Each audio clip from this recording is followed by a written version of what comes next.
So this is a book, is a map of a complex territory that is the conflict in Syria.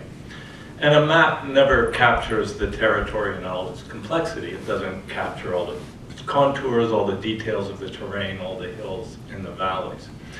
But that's not the purpose of a map. A map, if it's any good, will be simple enough to be easily understood, but complex enough that the terrain becomes intelligible so that you can navigate the territory in all its variegated complexity. So the talk I'm going to give in the next hour, or less, is a map of a map. If the book is a map, a simplification, though a necessary and useful one, this talk will be even more of a simplification. A very rough map of the territory that is the conflict in Syria. But if the talk does its job, it will galvanize you to ask questions about the conflict, the answers to which you may find in the book. So let me begin by saying that, well, this book is titled Washington's Long War on Syria. The war is more multiform than the title suggests. It's not only a war between Washington and its allies on the one hand, and the government in Damascus and its allies on the other. It's also a civil war that has been going on since the late 1940s between Islamists and secularists, who have very different and ultimately irreconcilable views about how to organize Syrian society. The two major antagonists in this long-running civil war, the secular Ba'ath Arab Socialist Party, whose partisans are in power in Syria and have been since 1963. In other words, the current government. And the Muslim Brotherhood, Syria's premier organization of Sunni political Islam, which is the ideological antecedent of Al-Qaeda and ISIS, though the latter have been influenced by other forms of political Islam as well. I'll step you through an historical timeline of the conflict in Syria with its elements of civil war and interventionist war. In the mid-1950s, Washington conspired with London to purge Arab nationalist and communist influence from Syria. So their target was a triumvirate of Arab nationalist and communist leaders who Washington and London perceived as threatening Western economic interests in the Middle East. Spearheading this effort was a man named Kermit Roosevelt of the famous or infamous Roosevelt family, which gave us two US presidents. Kermit Roosevelt himself is infamous for having engineered the overthrow of Iran's Prime Minister Mohammad Mossadegh, who committed the grave crime against Western domination of nationalizing Iran's oil industry. Roosevelt and the British intelligence service MI6 planned to enlist the help of the Muslim Brothers to overthrow the three men in Damascus they saw as threatening Western economic interests. For various reasons, that scheme was not realized. In the 1960s, the Muslim Brothers led protests, strikes, demonstrations, riots, all kinds of eruptions in Syria under the banner of Islam or Ba'ath Arab socialism, or to put it another way, Islam or secularism, always in opposition to what the brothers called the government's godless character. In 1967, the Brotherhood declared a holy war against Ba'ath Arab socialists, denouncing them as infidels and enemies of God. In the 1970s, the Brotherhood established an underground paramilitary organization anticipating the so-called rebels of today. The 1970s rebels were trained and armed outside of Syria, just as today's rebels are trained and armed outside of Syria by Western, US, Western intelligence services in Jordan and Qatar. The brothers launched a major campaign of urban guerrilla warfare, assassinating Ba'ath Arab socialists, murdering state officials, killing army officers, attacking Syrian government offices, and assaulting Syrian military bases. In 1973, the Ba'ath Arab socialist president of the country, Hafez al-Assad, the current president's father, oversaw the drafting of a constitution that promulgated a mission for the Syrian state. The mission would be to foster the unity of the Arab world, to overcome its religious, its sectarian, and other differences, in order to achieve the Arab world's liberation from foreign domination, and to modernize and indigenize the economy. Modernization and indigenization of the economy would be accomplished through planning and public ownership of the commanding heights of the economy, what Washington and others would call socialism. Indeed, in Washington, Assad was denounced as an Arab communist. He wasn't a communist. In fact, he was suspicious of communists, and communists were suspicious of him. But from Washington's perspective, he may as well have been a communist, since his policies had implications for corporate America, which were equal to those of policies that authentic communists would have pursued. In the 1980s, Robert Baer, a CIA officer who spent decades in the Middle East, found that Syria was, quote, the epicenter of Islamic terrorism. Baer wrote, "When I first set foot in Damascus in 1980, I estimated that Assad had maybe 3 or 4 years before he went under. The Muslim Brothers owned the street. The mosque schools were teaching jihad. The mosque public address system blared out a message of hate and revenge. I figured the guy is going to get strung up on a light pole in downtown Damascus along with a whole lot of other people."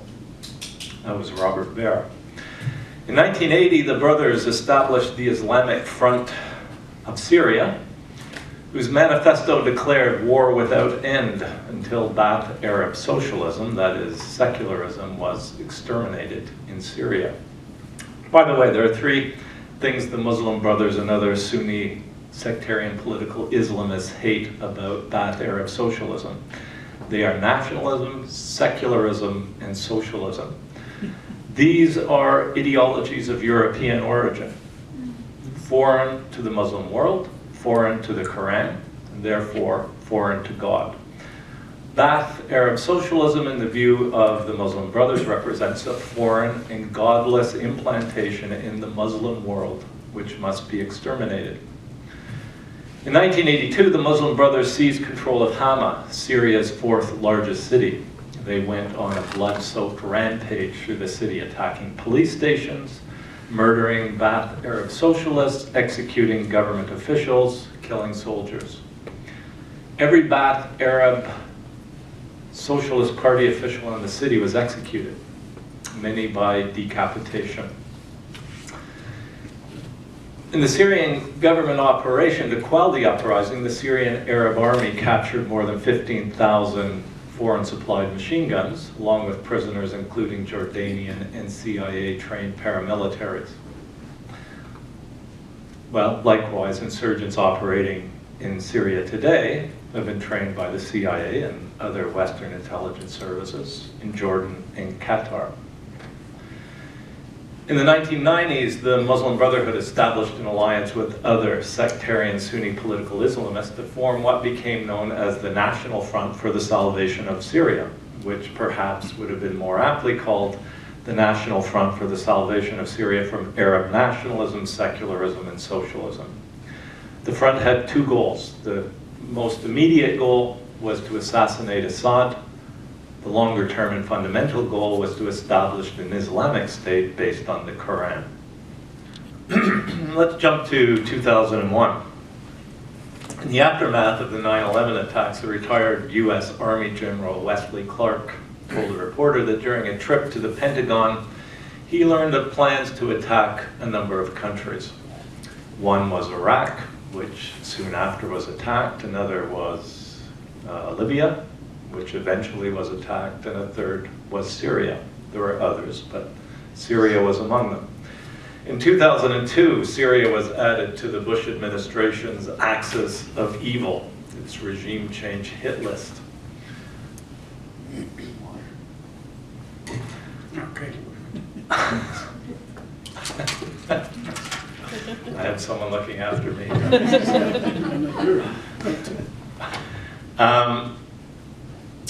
the axis of evil. The original members of the axis of evil were North Korea, Iraq, and Iran. In 2002, 3 others were added: Syria, Cuba, and Sudan, I believe. This was Washington's regime change hit list. Washington claimed that Syria was developing weapons of mass destruction and supporting terrorism, the same bogus charges it had leveled at Iraq, also governed by Ba'ath Arab socialists. And this was leveled at Iraq as a pretext to topple the Ba'ath Arab socialist government in Baghdad and to privatize an Iraqi economy which Washington denounced as socialist and was indeed, to a large degree, publicly owned and planned. Iraq had combined its oil wealth with public ownership of the economy and government guidance of the economy to produce what one former US State Department had called a golden age. State Department official. He wrote, schools, universities, hospitals, factories, theaters, museums proliferated. Employment became so universal that a labor shortage developed. The same former US State Department official wrote about Gaddafi, that by combining Libya's oil wealth with public ownership of the economy and planning, Gaddafi's government had enabled Libyans to, quote, live beyond the dreams of their fathers and grandfathers. Well, in 2003, following the US-British invasion of Iraq, the United States contemplated, this isn't widely recognized, but it's on the public record, it contemplated extending military operations in Iraq to neighboring Syria, but decided its hands were filled with the pacification of Afghanistan and with the pacification of Iraq, and that it would have to achieve its regime change goals by other means. The intention was to impose broad-ranging sanctions on Syria to do what sanctions are always intended to do: destroy economies. Destroy economies so that ordinary people become so miserable that they rise up to overthrow their governments. And the United States, being such a large economy, is able, through very simple measures of economic warfare, to destroy the economies of small countries like Syria. Sanctions are also useful for propaganda purposes. I mean, once you've ruined a country's economy, you can blame its economic difficulties on the fact that the government has, as the Syrian government has done, pursued socialist policies, or what Washington dubs as, or considers, labels socialist policies. The sanctions, as intended, devastated Syria. In October 2011, the New York Times reported that the Syrian economy, quote, was buckling under the weight of the pressure of sanctions by the West. By the spring of 2012, sanctions-induced financial hemorrhaging had, quote, forced Syrian officials to stop providing health care, education, and essential services in some parts of the country. By 2016, according to a leaked UN internal document, US and EU economic sanctions on Syria were causing huge suffering among ordinary Syrians and preventing the delivery of humanitarian aid. The Veteran Affairs correspondent Patrick Coburn, who writes for the newspaper The Independent, likened the sanctions imposed on Syria on the sanctions which the United States had imposed on Iraq from the early 1990s to 2003. Those sanctions, according to a UN estimate, had led to the deaths through malnutrition and disease of at least 500,000 children, more deaths than produced by all the weapons of mass destruction in history. As a result, 2 political scientists, John and Carl Mueller, labeled those sanctions sanctions of mass destruction, more devastating than the atomic bombs dropped on Hiroshima and Nagasaki and all the chemical weapons used in World War I. Largely unrecognized is that sanctions of this caliber have been destroying Syria for the past 14 years. I mean, we see the attacks carried out by Washington's proxy guerrilla armies. We see the beheadings and the eviscerations and the barbecuing of heads and the suicide bombings. But what we don't see are the invisible, but equally, if not more, devastating effects of sanctions. Significantly, the moment sanctions were lifted on the defeated Ba'ath Arab socialist Iraq in 2003, they were immediately imposed on an unbowed Ba'ath Arab socialist Syria, which means that from the early 1990s to 2017, for the last quarter century, the United States and its allies have waged a highly destructive campaign of economic warfare, the economic equivalent of a nuclear attack, first on Iraq, subsequently on Syria, and have done so because they are opposed to the Ba'ath Arab socialist efforts to bring the politics and economies of the Arab world under the control of the people who live and work in the Arab world. It's constituted the first means by which regime change was to be brought about. The second was to reignite the Islamist war on the Syrian state. In 2006, Syria's Muslim Brotherhood had at least 2 meetings with the White House, according to the Wall Street Journal. In 2007, the Muslim Brotherhood helped found the National Salvation Front.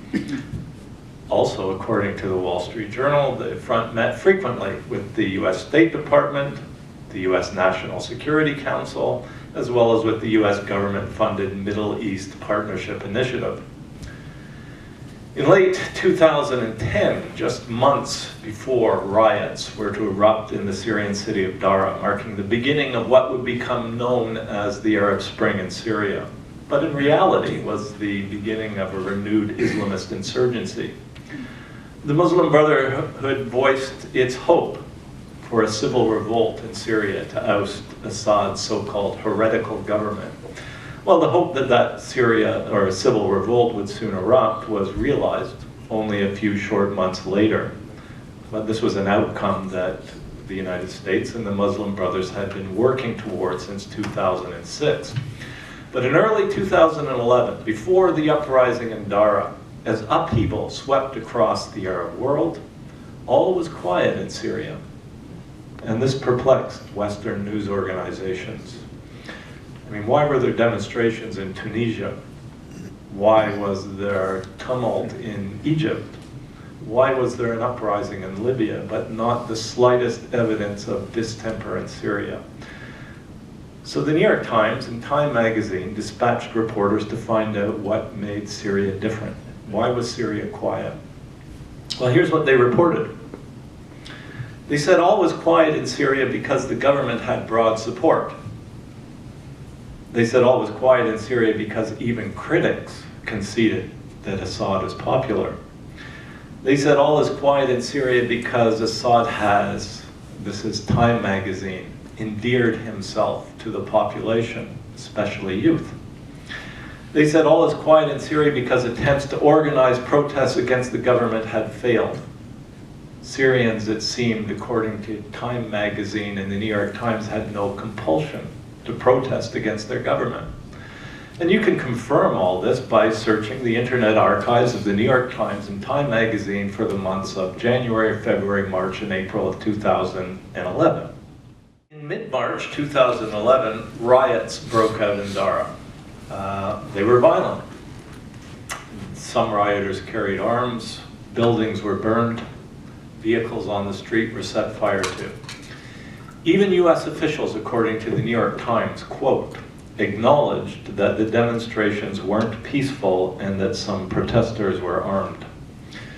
And the mythology that would later develop about the origins of the post-2010 conflict, this became the protesters, or the protests were largely peaceful, which is an interesting way of acknowledging that they were violent while making it appear that they were peaceful.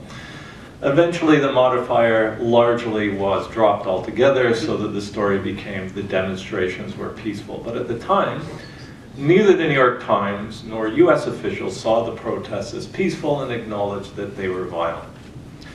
A week after the outbreak of violence in Daraa, Time reported that, quote, there do not appear to be widespread calls for the fall of the regime or the removal of the relatively popular president, unquote. Well, that clashes with the narrative, the mythology that was subsequently developed. Over a month after the outbreak of violence, the New York Times' Anthony Shadid would report that, quote, the protests fall short of the popular upheaval of revolutions in Egypt and Tunisia. Significantly, Time would also report that Islam was playing a prominent role in the protests. So if we look back on the history, we have civil disturbances fomented by Islamists dating to the 1960s. We have an Islamist guerrilla warfare dating to the 1970s, culminating in the violent takeover of Hama in 1982. We have Islamists meeting with the White House, the State Department, the National Security Council from 2006, after Washington abandons plans for direct military intervention in Syria. And we have Islam playing a prominent role in the protests, which are violent and involve arms. Consistent with this, in 2012, the US Defense Intelligence Agency, one of many intelligence agencies in the US intelligence community, reveals that the insurgency is Islamist and led by the Muslim Brotherhood and Al-Qaeda in Iraq, the forerunner of ISIS. So we have indication after indication that the uprising was not a peaceful, secular movement for liberal democracy, but a renewal of Syria's decades-long civil war between Islamists and secularists, egged on by the United States and its allies, who needed a proxy to carry out a war because they could not intervene directly owing to their entanglements in Afghanistan and Iraq. Indeed, the Defense Intelligence Agency said that the insurgents were supported by the West, supported by the Arab Gulf monarchies, and supported by Turkey. So the standard operating procedure of US campaigns of regime change is to reduce governments, Washington abhors, to a single individual who can then be denounced as a Hitler or branded as a brutal dictator or an animal or a moral disgrace and so on. But the enemy is not the individual. If Assad were to step down today and leave in his place a successor who espoused Ba'ath Arab socialist values, the war would continue. Indeed, when the Ba'ath Arab socialist Saddam was driven from power in Iraq, the military dictator which Washington installed in Iraq, Paul L. Bremer, immediately undertook a campaign of de-Ba'athification, as it was called. I think it was order number 1, was the removal from post in the Iraqi state of every member of the Ba'ath Arab Socialist Party. Washington then effectively imposed a constitution on Iraq which forbids secular Arab nationalists from ever again holding positions in the Iraqi state. So the objective of Washington's long war on Iraq was not the removal of Saddam alone. It was the de-Ba'athification of the Iraqi state. Likewise, the objective of Washington's long war in Syria is not the removal of Assad alone, but the de-Ba'athification of the Syrian state. So let me close on this. A year after Muammar Gaddafi was inspired by the same goals that inspire the Ba'ath Arab socialists, and these are summed up in the party's motto: unity of the Arab world, freedom from foreign domination, and socialism. Indeed, there are explicit references to these values in the constitution Gaddafi crafted soon after coming to power.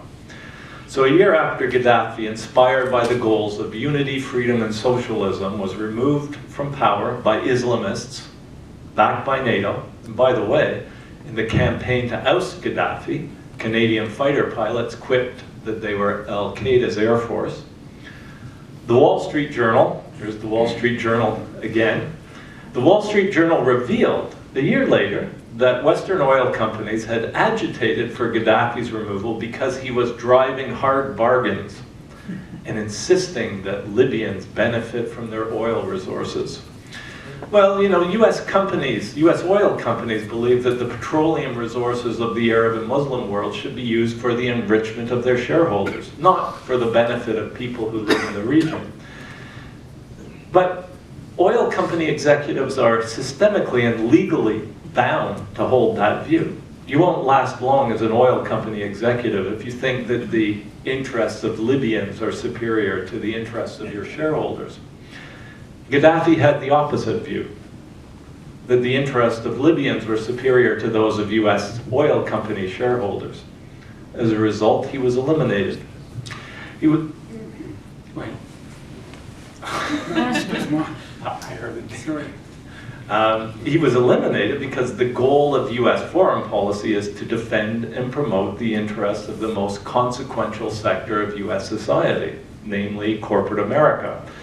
And corporate America, through multiple mechanisms, not least of which is placing its representatives in key roles in the state, exercises enormous sway over public policy in the United States. And public policy, therefore, reflects corporate America's interest. You know, I could direct your attention to the current Secretary of State, Rex Tillerson, former CEO of ExxonMobil, or the scores of millionaires and billionaires and multimillionaires in Trump's cabinet. The cabinet of Barack Obama and preceding ones were no less interlocked with corporate America, and especially Wall Street. Indeed, the US national security strategy makes plain that the goal of US foreign policy is to create a global economic order that serves the interests of US investors, banks, and corporations. The 2015 US national security strategy is readily available on the internet, and I commend all of you to look at it. It's a fascinating document. You would expect that a national security strategy document would be about the military, but it's almost all about economics. It's almost all about the economic systems or principles or policies that ought to be adopted by other countries in the world, and how the United States, quote, can and will lead the world. This document says it's never a question of whether the United States will lead the world. The United States will lead the world. And it will lead the world on behalf of the most influential sector of US society, and that's corporate America. A day before this book was sent to press, I read a short essay by a notable Canadian, Norman Bethune. Yeah. The essay was titled Wounds. Bethune, for those of you who don't know, and not everyone does, was a skilled and innovative surgeon who was at the forefront in the fight for public health care in Canada, but he's mainly known for participating in two wars in the late 1930s. One was the Spanish Civil War, the other was the Second Sino-Japanese War. In the Second Sino-Japanese War, Bethune joined Mao's forces as a frontline surgeon in the resistance against the Japanese efforts to colonize China. It was in China that Bethune wrote his essay. And his essay was a meditation on the causes of the war in which he was entangled that produced the wounds that he was called upon every day to operate on. And as I read the essay, it struck me that what Bethune was saying in very few words was what I'd struggled in a whole book to say. So I quickly asked Robin if he could include a short quote from Wounds as the epigraph of the book, and he agreed. So let me read it to you. Are wars of aggression, wars for the conquest of colonies, just big business? Yes, it would seem so, however much the perpetrators of such national crimes seek to hide their true purpose under the banners of high-sounding abstractions and ideals. Well, today the high-sounding abstractions and ideals are expressed in the claim that the United States or the West has a moral obligation to act, that we cannot stand idly by, that we have a responsibility to protect, and so on. The most insightful part of Bethune's essay, in my view, is the last paragraph. He wrote, what do these enemies of the human race look like? And he's referring to those who, in the hunt for profit, start the wars that create the wounds that he was called upon to heal. Do they wear on their foreheads a sign so they may be told and shunned and condemned as criminals? No. On the contrary, they're the respectable ones. They are honored. They call themselves and are called gentlemen. They are the pillars of the state, they're the pillars of the church, they're the pillars of society. They support private and public charity out of the excess of their wealth. They endow institutions. In their private lives, they're kind and considerate. But there's one sign by which these gentlemen can be told. Threaten a reduction in their profits, and the beast in them awakens with a snarl. They become ruthless as savages, brutal as madmen, remorseless as executioners. And when you read in the Wall Street Journal that Western oil companies had complained to the US State Department that something had to be done about Gaddafi, who had threatened a reduction in their profits, it's hard not to think of the pillars of society and respectable people of whom Bethune had written. Bethune ended his essay with this: "Such an organization of human society as permits them to exist must be abolished." And the overarching theme of this book is that Washington's long war in Syria can only be understood within the context of the organization of human society as permits these enemies of humanity to exist. Yeah.